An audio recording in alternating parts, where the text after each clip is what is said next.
Let's get into the whole border situation. So when you first were working on the border, 20 odd years ago, or so, what's the difference in traffic that you saw then when it comes to illegal immigration and drug trafficking to what you see now? Back when I first started, it was the only fencing we had was 3-strand barbed wire that covered all of our border down there east of San Luis.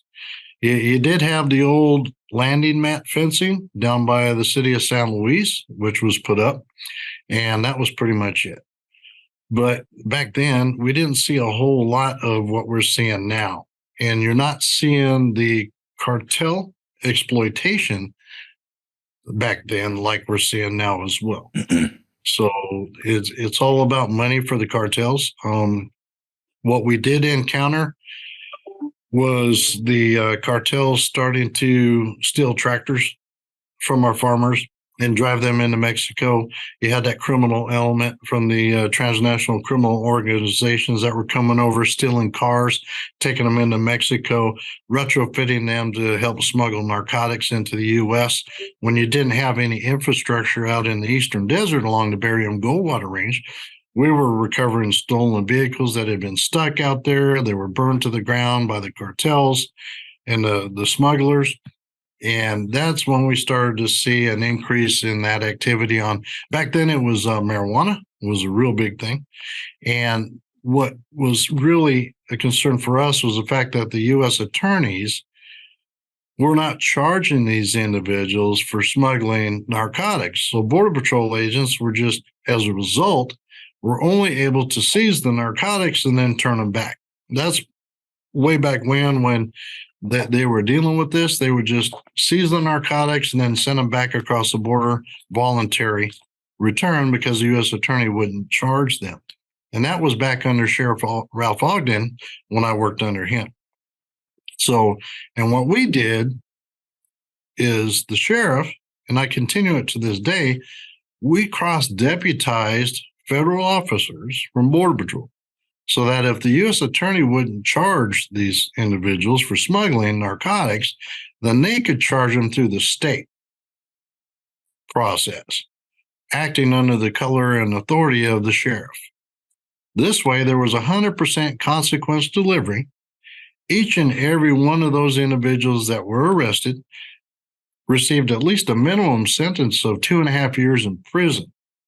That word got out, and it slowed down the narcotics smuggling in Yuma County.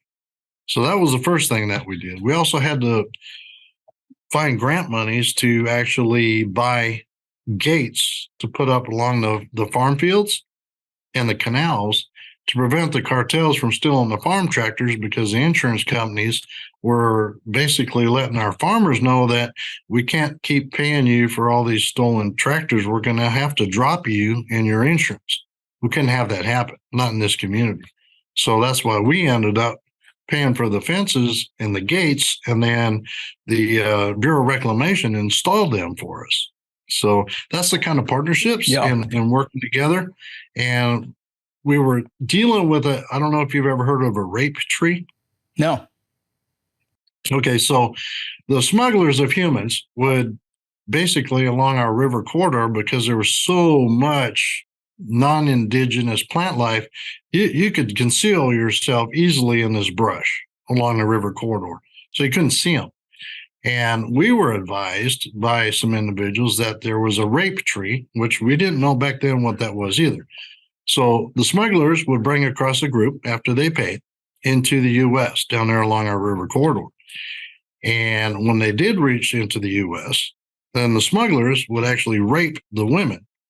And they would hang their clothing on this tree. Oh, my God. And when we found out about that, we got with our Border Patrol partners, and we went down there and we took that tree down.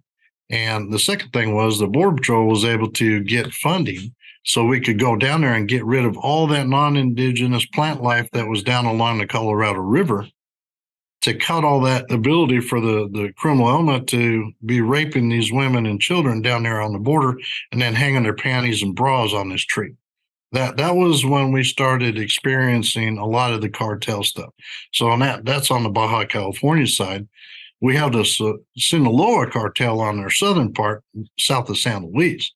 And we all know who that is, El Chapo Guzman and his sons that run that.